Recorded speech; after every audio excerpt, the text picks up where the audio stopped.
Aunty, सबसे बड़े वाले पुलिस अंकल कहाँ है? अंदर है बेटा, लेकिन क्या हुआ मुझे बताओ। नहीं, मुझे उनसे ही बात करनी, वो अंदर ही है ना? मुझे बताओ बेटा, मैं हेल्प करूँगी। नहीं। अरे रुको। अरे सर बस बस, ऐसा कितनी चटनी लगाएंगे, तीखा हो जाएगा। आप तो मिर्ची भी खाते हो साथ में। अरे तीखे में ही तो मजा है ना मोरे। लो लो लो, तुम भी मिर्ची खाओ, लो लो। माला माफ करा, मैं इसमें खुश हूँ। अरे कहाँ जा रही हो? Wait wait wait wait. आप सबसे बड़े वाले पुलिस अंकल हो ना? हाँ बेटा, क्या हुआ, क्या बात हुई? अंकल, आप प्लीज काजल दीदी को निकाल लो, वो अंदर ही है। प्लीज अंकल, आप चलो ना। एक मिनट, तुम अकेली पुलिस स्टेशन आई हो? तुम्हारे साथ कोई बड़ा नहीं है? तुम्हारे मम्मी पापा कहाँ हैं? मैं मम्मी को बताया था, लेकिन मम्मी को लगता है मैं झूठ बोल रही हूँ, इसलिए मैं उनको बिना बताए आई हूँ। अंकल, आप प्लीज चलो ना वहाँ पे। नाम क्या है तुम्हारा, कहाँ रहती हो तुम? मेरा नाम रियादेश पांडे है और मैं सामने वाली बिल्डिंग में रहती हूँ। ये जल विहार में? हाँ। ओके, बैठो बैठो बैठो बैठो बैठो। हाँ तो रिया, पानी पियोगी? नहीं। ओके, अब ये बताओ, ये काजल दीदी ये बहन है तुम्हारी? नहीं, बहन नहीं है, हमारी फ्रेंड है और वो मुझसे ऊपर वाले फ्लैट में रहती है। अंकल, आप प्लीज उनको निकाल लो ना। अरे लेकिन किससे छुड़ा है? वो अपने ही फ्लैट में है ना? नहीं, वो उनका फ्लैट नहीं है, वो चंपक अंकल का फ्लैट है, वही उनको लेकर रहते हैं यहाँ पे। अंकल, मुझे पता है वो अंदर है। अंकल, आप प्लीज उनको निकाल लो ना वहाँ से। अंकल एक मिनट, तुम्हारी ये काजल दीदी इस चंपक अंकल के साथ रहती है? नहीं अंकल, काजल दीदी अकेले ही रहती हैं। चंपक अंकल कहीं और रहते हैं, लेकिन उन्होंने बाहर से लॉक लगा दिया है। ये बात मैंने आई को बताई तो वो कह रही बेड़ी साली आया है तू। वॉचमैन अंकल तो अपनी चेयर से ही नहीं उठते। अंकल प्लीज आप उनको बाहर निकाल लो ना। Uncle please. ओके, सावन इसके साथ जाओ। अंकल प्लीज आप चलिए ना, प्लीज अंकल। अरे बेटा, ये पुलिस आंटी है ना? हाँ, ये तुम्हारे साथ जाएंगी और अगर कुछ बड़ी प्रॉब्लम हुई तो ये हमको फोन कर देगी, फिर हम आएंगे। ओके? प्रॉमिस? प्रॉमिस। जाओ।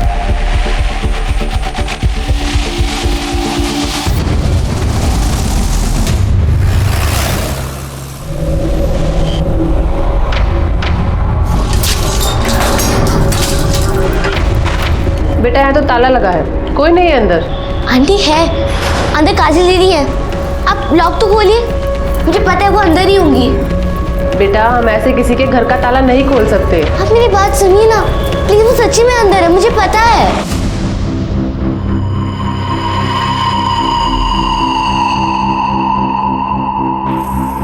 एक्सक्यूज मी जी। आप इन्हें जानती हैं? जी हाँ, ये चंपक जी का घर है। इनका कोई नंबर वगैरह है आपके पास? जी हाँ, उनका नंबर है मेरे पास। The mobile you are calling is currently switched off. Hello sir, बच्ची सही बोल रही है, यहाँ कुछ ना कुछ तो गड़बड़ जरूर है।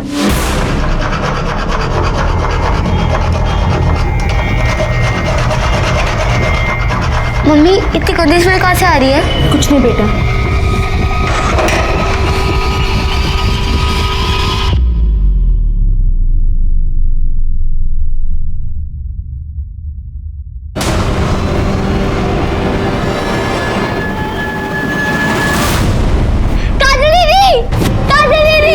मम्मा, काजल दीदी, मुझे काजल दीदी के पास जाना। मम्मा छोड़ो मुझे। प्लीज बच्ची को बाहर ले जाइए और आप लोग चलिए बाहर, चलिए काजल दीदी। आप लोग बाहर हो जाइए प्लीज।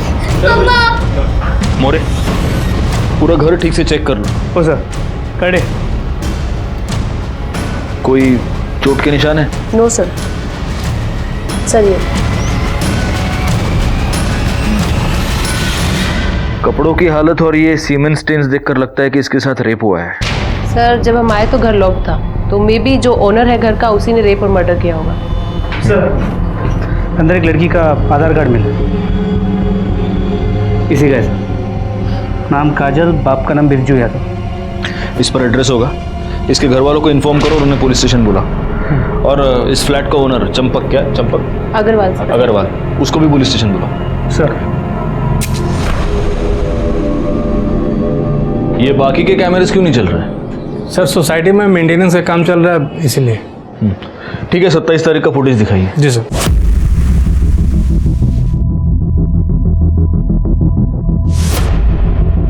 सर, सोसाइटी में पहले से सबको इन्फॉर्म कर दिया गया था कि 27 तारीख को मेंटेनेंस के चलते दिन में 2:30 से 5:30 के बीच लाइट नहीं रहेगी, लेकिन सर काम जल्दी पूरा हो गया तो लाइट 3:30 बजे आ गई। नहीं, इसका मतलब 27 तारीख का 2:30 से 3:30, इसे 1 घंटे का फुटेज ही हमारे पास नहीं है।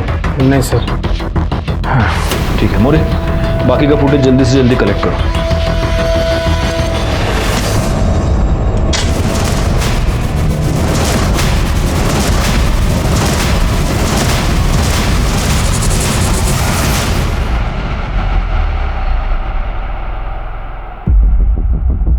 रिया, तुम ठीक हो?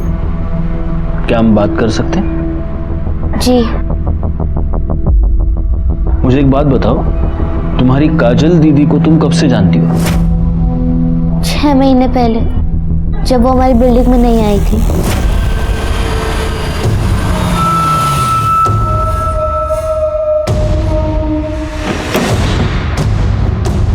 काजल, उतरो काजल, चलो। उन्होंने मुझे बताया था कि उनकी आई उन्हें छोड़कर चली गई थी। देखो हम बोल रहे हैं, थोड़ा सब्र करो, सब ठीक कर देंगे। अरे तुम्हारा बाप कौन सा बहुत बड़ा धंधा सेठ रहा जो हमें बातें सुना रही हो? हमारे बाप पे जाने की औकात नहीं है तुम्हारी। 2 कौड़ी के आदमी हो तुम। चिटकुट पत्नी करने के अलावा तुम्हारे पास और कोई काम है क्या? हमें नहीं रहना है, हम जा रहे हैं। मत जाओ, हमें छोड़कर मत जाओ, हम नहीं रह पाएंगे। हमें साथ लेके चलो, हम नहीं रह पाएंगे। मत जाओ। देखो बिटिया, हम आएंगे तुमको लेने, पर अभी नहीं लेके जाएंगे। नहीं रह पाएंगे। काहे नहीं लेके जा सकती? ये तुम्हारी और तुम्हारे पहले पति की औलाद है, तो संभालो इसे। हाँ तो इसको हमेशा के लिए छोड़ के नहीं जा रहे हैं, बस कुछ दिन की बात है, फिर आके लेके जाएंगे हम। तब तक ध्यान रखो इसका।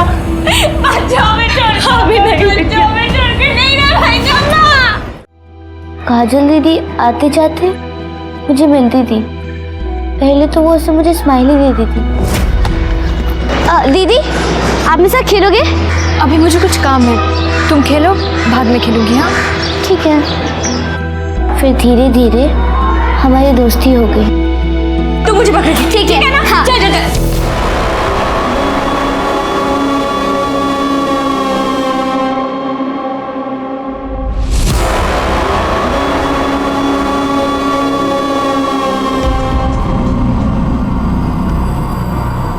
काजल,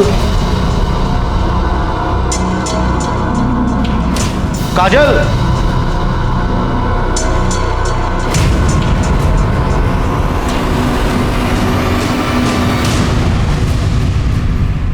काजल ने तुम्हें बाद में बताया कि वो क्यों भाग गई थी? हाँ, क्योंकि वो अपनी मम्मी को बहुत मिस कर रही थी, इसलिए वो अपनी मम्मी से मिलने गई थी। फिर काजल दीदी कभी भी अपने घर नहीं गई। उनका फ्लैट से निकलना भी बंद हो गया। तुम क्या है? वो अंकल, मुझे काजल दीदी को अपनी नई डॉल दिखानी थी। काजल दीदी नहीं है, वो अपने घर चली गई, अब कभी नहीं आएगी। मुझे पता था अंकल, वो अंदर ही थी। मैंने उनसे बहुत बार बात करने की कोशिश की, मगर डोर लॉक था, मगर अंदर से आवाज आ रही थी। इसने ये सब मुझे बताया, पर मुझे लगा झूठ बोल रही है। बच्ची है, मिस कर रही होगी, इसलिए कहानियां बना रही है। मैं झूठ नहीं बोल रही थी, मैं सच बोल रही थी। अंकल, अगले दिन मैंने उनकी विंडो पे देखा कि काजल दीदी की कुर्ती लटक रही थी, जो पहले नहीं थी। ये बात मैंने मम्मी और वॉचमैन अंकल को बताया। जब उन्होंने मेरी बात नहीं सुनी तो मैं आपके पास आई। तुमने बिल्कुल सही किया। देखो बेटा, मैं तुम्हारी काजल दीदी को वापस नहीं ला सकता, लेकिन जिसने भी उसके साथ ये किया है उसे सजा जरूर दिलवा सकता हूँ। क्यों चलाना? अरे नहीं सर, सर मेरी बात मानिए सर, मैंने कुछ नहीं किया सर, प्लीज। वो सब हम थाने में बैठ के बात करेंगे। सर मेरी बात मानिए सर। अरे सर, मैंने यकीन किए सर, मैंने कुछ नहीं किया सर, प्लीज मेरा। आपने कुछ नहीं किया? नहीं सर। फिर फोन बंद क्यों था आपका? सर वो मैं पनवेल गया था, तो मैं चार्जर घर पे भूल गया था, तो फोन की बैटरी डाउन हो गई थी सर। सर सच्ची सर मेरी बात, आप चुप रहिए। सर मैंने कुछ नहीं किया सर, बाकी बातें थाने में मानिए करते हैं, सर। अरे sir sir sir please sir.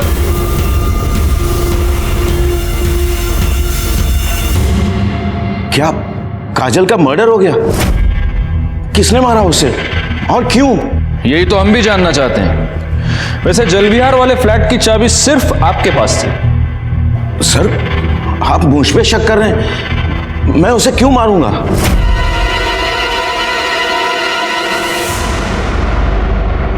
वाह बिरजू, बिना पैसे दिए ही जा रहा है। चंपक सेठ आप? अरे काहे का सेठ, जिसके तेरे जैसे कर्जदार हो उसे कंगाल होने में ज्यादा समय नहीं लगेगा।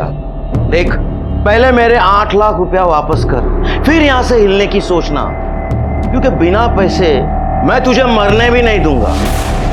सेठ जी हम तो बस नई जगह नया काम ढूंढ रहे हैं सेठ जी, ताकि 2 पैसे कमा के आपकी उधारी चुका सके। सेठ जी थोड़ी मोहलत दो ना। मोहलत? अरे बहुत दे दी मोहलत और बहुत कर लिया विश्वास।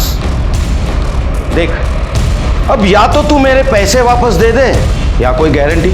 तो पहले से ही सब कुछ गिरवी रख चुके हैं सेठ जी, अब हमारे पास कुछ नहीं है सेठ जी। वो तू देख ले, पर आज मैं यहां से हिलने वाला नहीं।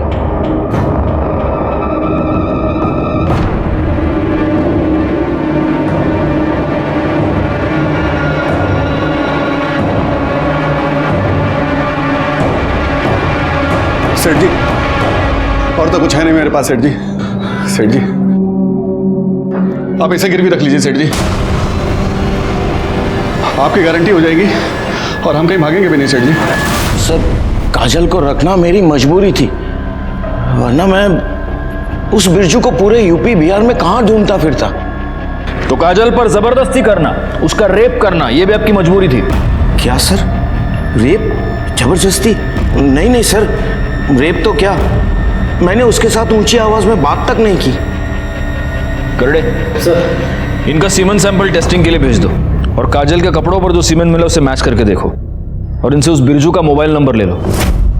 ओके सर, चलिए। सर एक बात समझ में नहीं आई, जिस तरह इस चंपक ने काजल को भागने से पहले रखा था, वो आराम से सोसाइटी में नीचे जा सकती थी। इनफैक्ट रिया के साथ खेलती भी थी, मतलब चंपक ने उसे पूरी तरह बंधक बना के नहीं रखा था। ये बात तो मेरे भी समझ में नहीं आ रही है, वो वहां पर मजबूरी के मारे रह रही थी या डर के मारे? हाँ करड़े बोला। बिरजू घर में नहीं है और उसके घर को ताला लगा हुआ है। एक काम करो, तुम और तुम्हारे साथ एक और कांस्टेबल वहां पर तैनात रहो सिविल में, और जैसे ही वो आए उसको उठा लो। सर। अरे इस बिरजू की मोबाइल लोकेशन निकालो और लोकेट करो कि आखिर वो है कहां पर। लोग बड़े अजीब हो गए हैं मोरे। ये रिया जैसी छोटी बच्ची काजल को ढूंढते ढूंढते यहां तक आ जाती है, अभी भी उसे न्याय दिलवाना चाहती है, और बड़ों को कुछ पड़ी ही नहीं है। काश ये बड़े इन बच्चों से कुछ सीख पाते। सर, काजल का पोस्टमार्टम रिपोर्ट।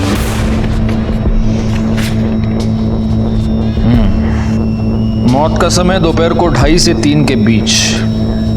मौत गला दबाने की वजह से हुई है और मौत से ठीक पहले उस पर रेप किया गया है। वो तो उसकी कपड़ों की हालत से क्लियर था सर। एक और बात है मोरे, जब काजल की मौत हुई तब वो 2 महीने की प्रेग्नेंट थी।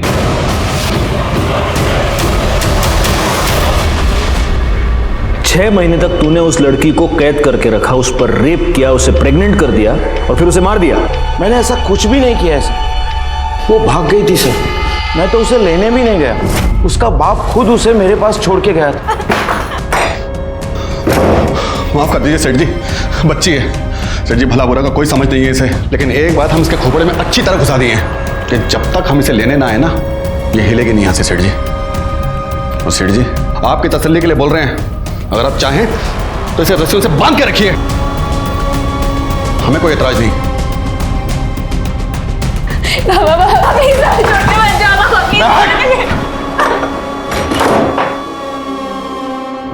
सर, काजल के कपड़ों पे मिले सीमेंट स्टेन्स इसके सीमेंट से मैच नहीं करते। देखा सर, मैं झूठ नहीं बोल रहा हूँ सर, अब तो आपको प्रूफ भी मिल गया है सर। सर प्लीज प्लीज मुझे जाने दीजिए सर, प्लीज। जाओ। सर, आपने इसे जाने क्यों दिया? कैसे बिठा के रख सकते हैं मोरे, इसके खिलाफ कोई भी ठोस सबूत नहीं हमारे पास, कोर्ट में छूट जाएगा। ना वो उस घर में रहता था, ना उसका सीमेंट मैच हो रहा है। अब बस एक तरीका है, काजल के पेट में जो 2 महीने का बच्चा पल रहा था, अगर उससे इसका डीएनए मैच होता है तभी हम इस पे हाथ डाल सकते हैं। सर, उसका डीएनए रिपोर्ट भी जल्दी आ जाए, लेकिन अगर काजल के कपड़ों पे मिला सीमेंट इसका नहीं है तो फिर वो किसका हो सकता है? इस सवाल का जवाब अब एक ही आदमी दे सकता है, बिरजू। जो आदमी पैसे के लिए अपनी बच्ची को गिरवी रख सकता है वो कुछ भी कर सकता है। क्या हुआ बिरजू का, पता चला? सर अब तक वो घर नहीं लौटा। करडे उसके घर पे नजर रखे हुए हैं।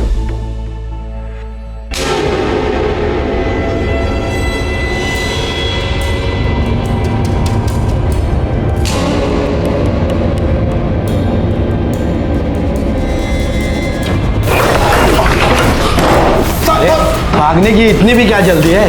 पहले बड़े साहब को तो मिल। साहब मैंने क्या किया? साहब चल चल। सौतेला बाप होने का बहुत अच्छा फर्ज निभाया तुम। साहब हम सौतेले से ही मगर सगे से भी ज़्यादा प्यार किए हैं उसको। उसकी माँ के जाने के बाद भी हम ही देखभाल किए थे साहब उसकी। हाँ हम जानते हैं कैसे देखभाल किया तूने। चल ये बता 27 तारीख को दिन में कहाँ था तू? साहब हमेशा की तरह काम की खोज में इधर उधर भटक रहे थे साहब। तो तेरे को जब काम नहीं मिलता तो तू चोरों की तरह अपने ही घर में घुस के आते, या आज कुछ स्पेशल था तेरा? हाँ बैंक वालों का और चंपक सेठ का कर्जा सर पे चढ़ गया था साहब। बैंक वालों ने तो एक दो बार हमको पिटवाया भी साहब। हमारी फिराक में रहते हैं इसीलिए हमको अपने घर में चोरों की तरह जाना पड़ता है साहब। और उधर ये बीवी, ए सोना किधर है वो?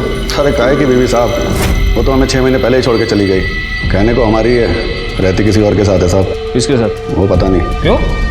उसके चले जाने के बाद दोबारा उससे मिला नहीं कभी? एक बार घर पे आई थी साहब, मिलने नहीं झगड़ा करने। अरे 10 बार बोल चुके हैं, हमें नहीं पता काजल कहाँ पर है। देखो हम आखिरी बार पूछ रहे हैं, बता दो कि काजल कहाँ है। पहली बार पूछो या आखिरी बार? हमने कहा हमें नहीं पता काजल कहाँ है। हम बोले थे कि बता दो पर तुम नहीं बताए, अब बताओ। क्या बे, कहाँ है हमारी बिटिया? चंपक सेठ के पास। वो जब तक हम उधारी का पैसा ना चुका दें उसका, चंपक सेठ ने उसे गिरवी रखा है अपने पास। क्या बे साले, हाँ? तुमने हमारी बिटिया को का सामान समझ रखा है? तो ये छोड़ के गई तो तुमने गिरवी रख दिया। बता दे रहे हैं हम दोनों को, अगर हमारी बिटिया को कुछ हुआ ना तो दोनों को चीर के रख देंगे हम। मदन के डर से हम अपने ही घर में छुप के रह रहे हैं साहब। और वो चंपक सेठ साहब बिना पैसे दिए वो काजल को नहीं छोड़ेगा साहब। हमारे लिए तो इधर कुआं उधर खाई है साहब, क्या करें हम? अब अगर तूने उसके पैसे दे भी दिए तो भी काजल तेरे पास वापस नहीं आ सकती, क्योंकि वो मर चुकी है। चंपक अग्रवाल के फ्लैट में किसी ने उसका मर्डर कर दिया है। बड़ा ही अजीब केस था, जहां रिश्ते रिश्तों को बेच रहे थे, उन्हें धोखा दे रहे थे। हमने बिरजू का सीमेंट सैंपल काजल के कपड़ों पर मिले सीमेंट से मैच करके देखा, लेकिन हमारे हाथ कुछ नहीं आया। अगर ये दोनों बेगुनाह थे तो फिर वो कौन आदमी था जिसने काजल पर रेप किया, उसे प्रेग्नेंट कर दिया और फिर उसका मर्डर किया? जो भी हुआ था वो उसी टॉप फ्लोर के फ्लैट में हुआ था जहां पर काजल कैद थी, और जिस फ्लैट में सिर्फ चंपक अग्रवाल की फैमिली ही आ जा सकती थी। इसीलिए हमने 27 अप्रैल का बिल्डिंग का सीसीटीवी फुटेज चेक किया और हमारे हाथ एक नई लीड लगी। अरे ये तो आकाश है। एक मिनट पॉज करो। सर ये चंपक जी का पोता है, कभी कभी यहाँ आता है। हो सकता है इसी ने रेप किया हो। एक काम करो, आगे का फुटेज दिखाओ, देखते ये बाहर कब निकला है या फिर ये अग्रवाल फैमिली का कोई और मेंबर आया है या नहीं। दिखाओ जरा। बस सर इतना ही है। सर अगर वो आकाश है तो वो दिन में 2:30 बजे आया है और शायद इसी 1 घंटे के बीच वो वापस चला गया, क्योंकि उसके फैमिली का और कोई दूसरा मेंबर आता जाता दिखाई नहीं दिया। ओके मोरे, इस अग्रवाल फैमिली के बारे में पूरी इन्फॉर्मेशन मुझे चाहिए। किसी अंदर के बंदे को काम पर लगा दो, कोई मेड सर्वेंट या कोई और। अभी ये चंपक सेठ का फैमिली के बारे में क्या बोलने का मैडम? वो फैमिली में सब जेंटलमैन लोग रहते। जेंटलमैन मतलब? इनकी फैमिली में ना 4 मर्द रहते। एक वो चंपक सेठ, उनका छोटा बेटा प्रवीण, उनका बड़ा बेटा नितिन और नितिन का बेटा आकाश। वो 4 लोग मेरे को घूरने का तो छोड़ो, लेकिन ऐसा आंख उठा के भी नहीं देखते। मैं 3 साल से उनके घर में काम करती है। एक दिन तो ना मैं मैडम एक लाल रंग की साड़ी पहनी थी, तभी इधर का सब लोग मेरे को देख के क्या बोला मालूम? बोला सुनीता तू तो मार ही डालेगी सबको। मैडम लेकिन ये घर का लोग कोई भी मेरे को पलट के भी नहीं देखा। एक दिन ना मैडम, मैं ऐसा फ्रॉक जैसा ड्रेस पहनी थी, तब मैं सोची थी कोई नहीं तो यह आकाश तो मेरे को जरूर देखेगा। उसका तो अभी उम्र है ना, ये उम्र में तो सब चलता है, लेकिन वो भी नहीं देखा। वो तो दिन भर ना वो उसके आइटम है ना पूजा, उसके साथ में फोन पे लगा रहते, बात करते। दोनों का लफड़े की वजह से ना घर में एक दिन बहुत बड़ा राड़ा हो गया। मतलब इस आकाश को छोड़ के घर में सब ठीक ठाक सीधे हैं एकदम। अब इस संत आदमी बोले तो नितिन भाऊ वही घर का सब काम काज देखता है, और ये प्रवीण भाऊ वो तो दारू पी के आता है रोज। ये बताइए चंपक अग्रवाल कैसा आदमी है? अभी चंपक सेट क्या खराब होएगा मैडम, अभी उसका उम्र बच्चा है क्या। और ये नीतू मैडम है ना, ये सबको ऐसा सीधा करके रखी। हाँ, नीतू कौन है? नीतू बोले तो प्रवीण भाऊ की बाइको। चंपक सेठ और नितिन भाऊ की बाइको तो बहुत पहले गुजर गई मैडम, और ये नीतू मैडम है ना, वो ही सबको संभालती है। अब एक नीतू मैडम अकेली औरत है घर में, और उसका भी प्रवीण भाऊ से बहुत राड़ा चलता है। ये लेडीज परफ्यूम की स्मेल तुम्हारी शर्ट से क्या कर रही है? अरे ये तुम्हारा है। मेरा है? मेरा तो नहीं है, मैं इस शेड का परफ्यूम नहीं लगाती हूँ। तो और किसका होगा? मतलब अब तुम घर से बाहर जाके मुंह मारना शुरू कर दिए है ना? यही सब रह गया था। इस तरह से बात मुझसे किया मत करो तुम। बहुत मूर्ख समझ के रखा है मुझे। वो प्रवीण भाऊ को क्या, चंपक सेठ को भी किसी लड़की के लिए बहुत सुनाई थी एक बार। अच्छा, इस घर में कोई लड़की भी रहती है? इस घर में नहीं मैडम, वो मालाड वाले घर में है ना, उधर रहती है। ये चंपक सेठ है ना, एक जवान छोकरी को मालाड वाले घर में रखा है। वो लड़की को लेके ना एक दिन बहुत राड़ा हो गया था घर में। तुमने जल विहार वाले घर की चाबियां किसी को दी थी? हाँ, प्रवीण लेके गए थे 2-3 बार चाबी तो। क्यों, तुम वहां क्या करने गए थे? बाबा वो मैं सोसाइटी की मेंटेनेंस का बिल भरने गया था, और 1-2 बार वो सोसाइटी की मीटिंग थी तो उसलिए गया था, लेकिन मैं फ्लैट पे नहीं गया था, नीचे से वापस आ गया था। तो चाबी क्यों लेके गया था? अरे बाबा वो इसलिए कल को कोई इमरजेंसी पड़ जाए, फ्लैट पे कोई काम आ जाए तो चाबी तो होनी चाहिए ना अपने पास में। पापा अब इतने सवाल क्यों कर रहे हैं? और ऐसा भी क्या हो गया, घर ही तो है हमारा। और वैसे तो आकाश भी लेके गया था एक बार चाबी। आकाश, आकाश बाहर आओ। आकाश, एक मिनट कॉल कर वापस। जी दादाजी। तू अपने पुराने फ्लैट पे गया था? फ्लैट पर? हाँ वो मैं गया था, ऐसे ही उस घर की याद आ रही थी तो सोचा एक बार होकर आ जाऊं। अच्छा, बड़ी याद आ रही थी तुझे। ये बता, काजल के साथ क्या किया? काजल? कौन काजल? अच्छा वो मेड काजल। दादाजी मैं उसके साथ क्या करूंगा, वो वहीं घर पे थी, मैं तो बस घर देखा और वापस आ गया। मतलब सुनीता के मुताबिक आकाश जल विहार गया था, लेकिन उसने काजल के साथ कुछ किया नहीं। Yes sir. सर सुनीता से इन्फॉर्मेशन मिलने के बाद मैं आकाश से मिलने चंपक अग्रवाल के घर भी गई थी, लेकिन वो वहाँ नहीं था। सर नितिन ने बोला कि वो कहीं घूमने गया है, कहाँ गया है, कब आएगा, किसके साथ गया है, कोई इन्फॉर्मेशन नहीं है सर। अच्छा सर उसके कोई दोस्त का नंबर भी नहीं है। मतलब दोस्तों के नंबर नहीं है और आकाश फोन उठा नहीं रहा? जी। हमें जैसा दिखाया जा रहा है वैसा है नहीं। Anyway, good job Sawan. Okay sir, okay. More एक काम करो, इस आकाश अग्रवाल के नाम का लुकआउट नोटिस निकालो, और जब तक वो ना मिले उसकी वो गर्लफ्रेंड पूजा, उससे पूछताछ कर दे। लेकिन सबसे पहले हमें चलकर रिया से बात करनी होगी। आओ रिया, ये चॉकलेट तुम्हारे लिए। अंकल मुझे चॉकलेट नहीं खानी। काजल दीदी को किसने मारा? आपको उनके बारे में पता चला? उसी के लिए हमें तुम्हारी मदद चाहिए। मोरे ये देखो, तुम इसे जानती हो? हाँ, ये आकाश भैया है, चंपक अंकल की ग्रैंड से। अंकल ये भैया बहुत बुरे हैं, कि मुझे बिल्कुल अच्छे नहीं लगते। बुरा है? क्यों बुरा है, क्या किया इसने? एक दिन जब मैं काजल दीदी के साथ खेलने के लिए उनके फ्लैट में गई थी तो मैंने देखा। छोड़ो तुझे? क्यों छोड़ू तुझे? मैं तुझे एक बार समझाया था ना, अगर तूने हमारे आने के बारे में दादाजी को कुछ भी बताया जान से मार दूंगा तुझे। दीदी छोड़ो इन्हें, छोड़ो मेरी दीदी को। छोड़ो। कौन है तू? मैं रिया हूँ, इनकी दोस्त, और अगर आपने नहीं छोड़ा ना तो मैं चिल्लाऊंगी। छोड़िए इन्हें, छोड़ो। छोड़ो मुझे। दीदी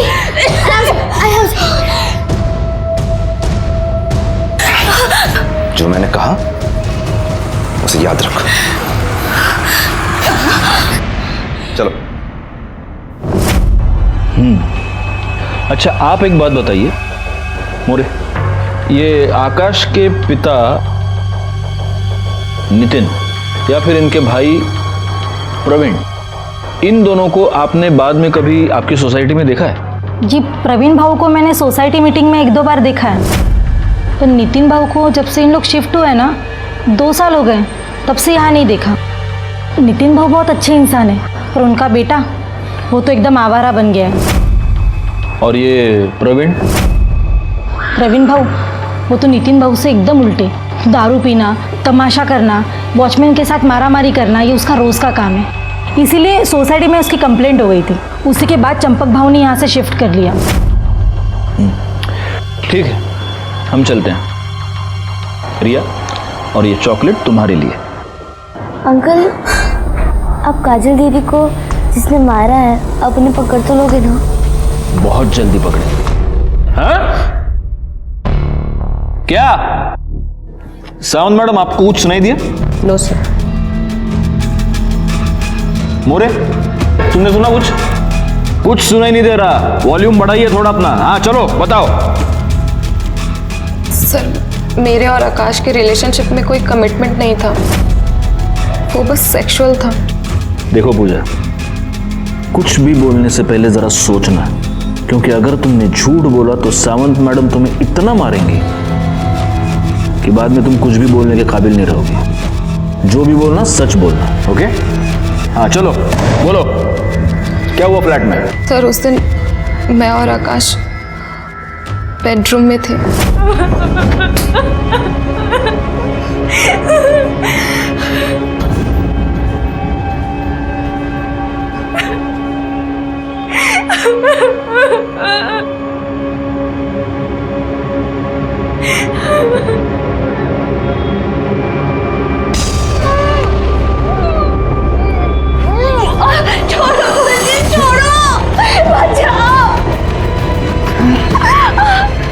छोड़ दो मुझे, प्लीज छोड़ दो मुझे। शर्म नहीं आई तुझे?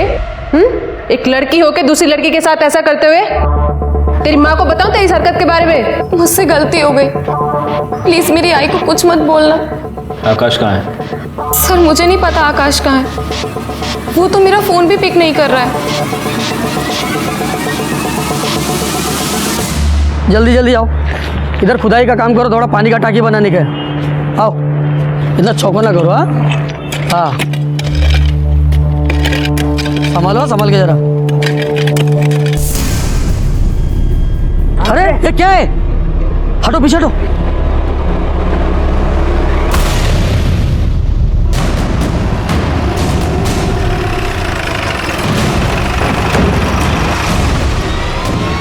जैन सर, बॉडी की एग्जामिनेशन हो चुकी है। औरत की उम्र लगभग 40 साल की होगी और इसके पेट में एक नहीं बल्कि कई बार चाकू से वार किया गया है। सर, बॉडी की हालत देखकर यही लग रहा है कि इसकी मौत कम से कम 2 से 3 दिन पहले हुई होगी। सावंत, बॉडी को पोस्टमार्टम के लिए भेज दो। करडे, बघा जरा आसपास का सापड़ता का आई कार्ड, मोबाइल। हो सर। मोरे, इन लोगों से जरा ठीक से पूछताछ करो। सर।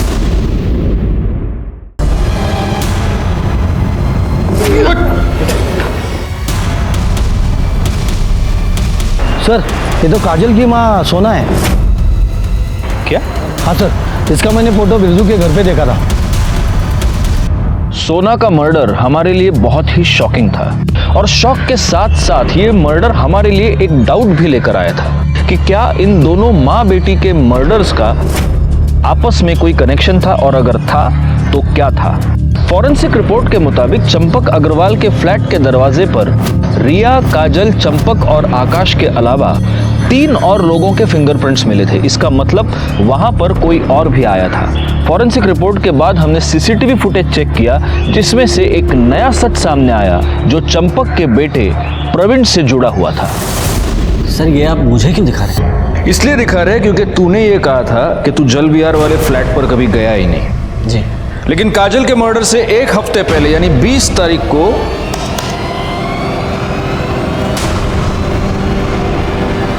ये तुम ही हो ना? हाँ? वो सर मैं फ्लैट पे ये देखने गया था कि दरवाज़ा ठीक से लॉक है कि नहीं लॉक है। दरवाजा? जी। मोरे। सर मैं ठीक तो कह रहा हूँ सर। अरे मोरे मैंने तुमको रिटेल का भाव पूछा, तुम तो होलसेल में शुरू हो गए।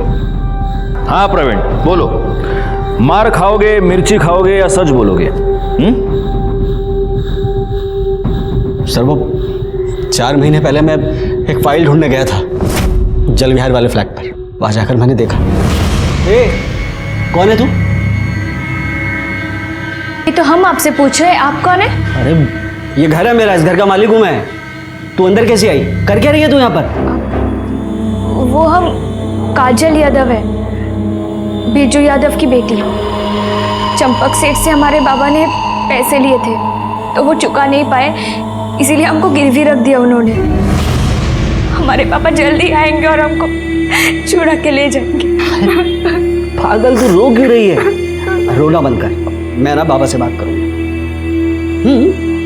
मैं बाबा से बात करूंगा। ये कोई बात होती कि पैसे के बदले में लड़की को लेकर आ गए? मैं बाबा से बात करूंगा और वो देखना। हम करेंगे ना बात बाबा से। अरे हाँ, तू रोना तो बंद कर। मैं करूंगा बाबा से बात और वो तुझे छोड़कर भी आएंगे, ठीक है? बस तू ना ये रोना बंद कर, ठीक है? और हिम्मत से काम कर। अरे मैं हूं ना, मैं सब ठीक कर दूंगा। मुझे मेरे पापा के पास जाना है। हाँ हाँ बिल्कुल, मैं खुद छोड़ कर आऊँ।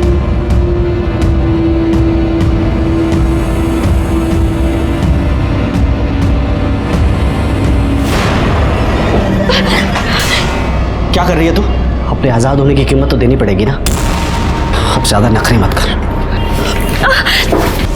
छोड़ो मुझे, छोड़ो। बाबा तो सिर्फ तुझे लेकर आए थे, मैं ना तेरे बाप का खरीद छीन लूंगा, समझी ना? ये जो झूठ मूठ की आजादी तुमने उस बेचारी लड़की को दे रखी थी, उसकी कीमत कितनी बार वसूल की तूने? हाँ तो ठीक से याद नहीं है, लेकिन 3 या 4 बार।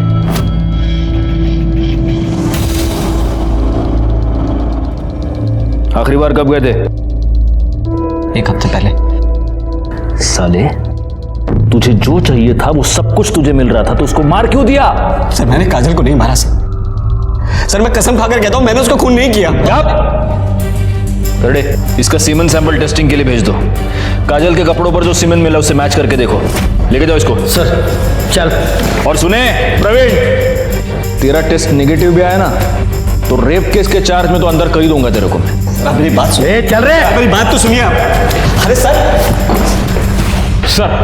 आकाश ने अभी पूजा को कॉल किया था, हमने उसकी लोकेशन ट्रेस कर ली है। कहाँ पे? न्यू पनवेल में।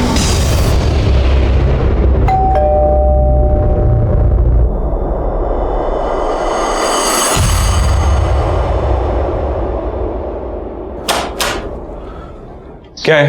साहब वो आपसे कोई मिलने आए हैं।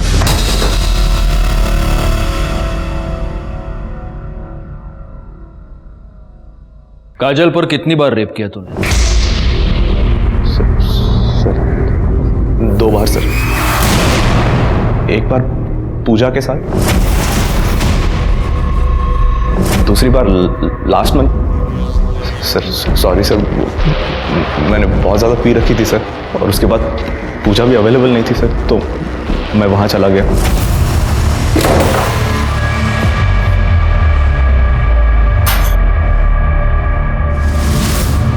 अब क्यों आए हो यहाँ पे? चले जाओ आप यहाँ से, अब चले जाओ वरना मैं चिल्लाऊंगी। मैं बोल रही हूँ। छोड़ो मुझे। चिल्ला? छोड़ो, छोड़ दो। चिल्ला, चिल्ला। छोड़ दो ना। तूने काजल को मारा क्यों? सर मैंने नहीं मारा सर उसे, मैंने तो बस उसके साथ सेक्स किया और चला गया। तूने सेक्स नहीं, तूने उसका रेप किया, और वो भी 1 बार नहीं 2 बार। मोरे सर, इसका सीमेन और डीएनए भी टेस्टिंग के लिए भेज दो। आणि करडे सर, फोडून टाका या रेपिस्टला। सर मैंने नहीं मारा सर मैंने नहीं मारा सर। डीएनए रिपोर्ट से यह साबित हो रहा था कि काजल के गर्भ में पलने वाला बच्चा प्रवीण का था, और उस पे कपड़ों पर जो सीमेन मिला था वो आकाश का।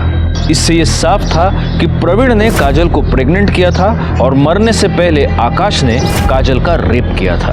लेकिन अभी भी ये साफ तौर पे साबित नहीं हो पा रहा था कि काजल का मर्डर किसने किया, क्योंकि आकाश का अब भी ये कहना था कि उसने काजल को नहीं मारा।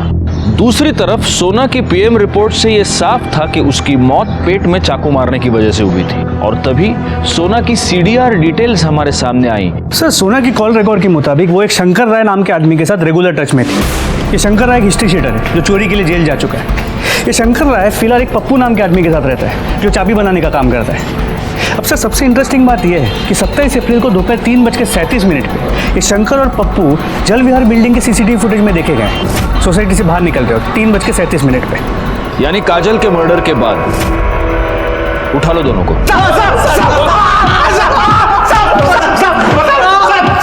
बस बस बस मोरे, बस। हाँ बोलो, 27 तारीख को दोपहर 2 से 4 के बीच जल विहार बिल्डिंग में क्या करने गए थे? साहब, उस दिन हम लोग बिल्डिंग में काजल के लिए गए थे साहब। सुना बिरजू को छोड़कर हम लोग के साथ आई थी साहब। उसने बताया कि उसका पहला पति मदन काजल के लिए उसको बहुत परेशान कर रहा है। उसने बताया कि चंपक सेठ ने उसको घर पे रखा है। वो चाहती थी कि मैं काजल को वहाँ से निकाल कर उसको दे दूँ ताकि वो अपने पति को देखे और छुटकारा पा ले। साहब, ये पप्पू है, चाबी बनाता है साहब, इसकी हेल्प ली थी साहब। वो टॉप फ्लोर था इसलिए जब भी कोई आ रहा था तो हम लोग भाग के छत पे जाके छिप जा रहे थे साहब।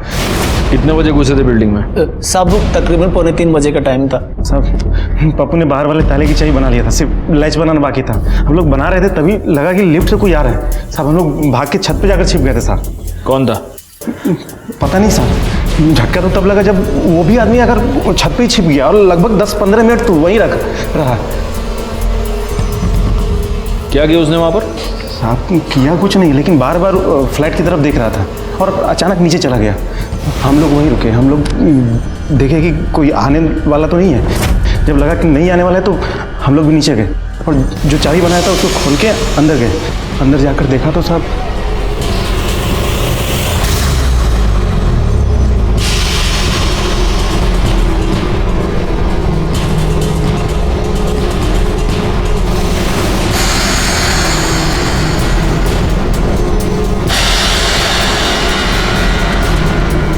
ये तो मरी हुई है। यार देख, ये कोई बड़ा लोचा लगता है। इससे पहले कोई हमें देख ले, यहाँ से निकल लेते हैं। उस आदमी को पहचान सकते हो? स्केच बनवा सकते हो उसका? हाँ साहब। सर, जिस दिन काजल का मर्डर हुआ था उस दिन सोना यादव और मदन का मोबाइल लोकेशन बिरजू के घर का दिखा है। और एक बात सर, सोना का मोबाइल भी वही लोकेशन पे बंद हुआ था। मोरे, इस बिरजू को उठा लो। हो सर। और इन दोनों को स्केच आर्टिस्ट के सामने बिठा दो, पता तो चले ये दूसरा आदमी है कौन।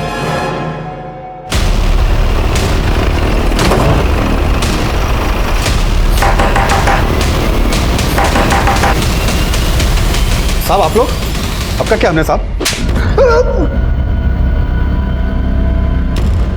सोना को क्यों मारा? साहब, मारा नहीं है साहब, सिर्फ ठिकाने लगाया साहब। मतलब? उस रात जब हम घर आए तो देखा दरवाजा खुला हुआ था। सोना, ये सब क्या हुआ? क्या हुआ सोना? अब सोना ने हमको बताया कि उसका पहला पति मदन, उसने आके उसे मारा है साहब। हमको लगा था कि तुम अपनी बिटिया के लिए परेशान हो रहे हो, लेकिन हमें अब पता चल गया है तुम काजल को बेचना चाहते हो, इसीलिए ढूंढ रहे थे ना उसे। हम अभी जाके पुलिस को तुम्हारे बारे में सब कुछ बता देंगे। सोना मर चुकी थी साहब, और हमारे हाथ में चाकू और कपड़ों पे लगा खून देखकर हम समझ गए थे साहब, कोई भी हमारी बात का यकीन नहीं करेगा कि हमने सोना को नहीं मारा साहब। इसीलिए सोना को ठिकाने लगाने का ठान लिया हम साहब। चाकू साफ किया, सोना का मोबाइल स्विच ऑफ किया और लाश को कंस्ट्रक्शन साइट के पास जाकर दफना दिया साहब। और हमने अपने कपड़े भी जला दिए और दूर चाकू और मोबाइल फेंक दिया साहब। तो जब ये मदन पकड़ा जाएगा तब पता चल ही जाएगा कि तू सच बोल रहा है या नहीं। तब तक यहीं बैठा रहे और मिर्ची खा। सब गलती हो गई साहब, माफ कर दीजिए साहब। साहब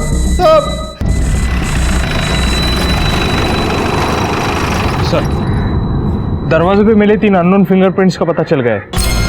ये शंकर, पप्पू और प्रवीण के। और सर ये जो स्केच है ये पप्पू और शंकर ने बनवाया है। उठा लो इसको। मैंने ही काजल को मारा है सर। मैं उसी दिन समझ गया था कि कुछ गलत हो रहा है जब पापा ने आकाश से काजल के बारे में बात की और उसने गोलमोल जवाब दिया। इसलिए मैंने उससे अकेले में पूछा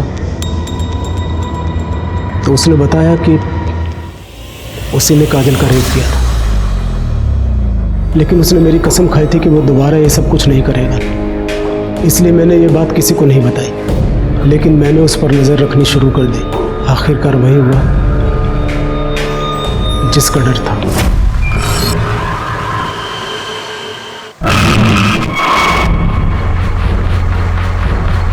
मैंने ये सोच लिया था कि आज ही ये सब कुछ खत्म कर दूंगा, इसलिए मैं टेरेस पर चला गया और आकाश के जाने का इंतजार करने लगा। उसके जाते ही मैं फ्लैट में गया और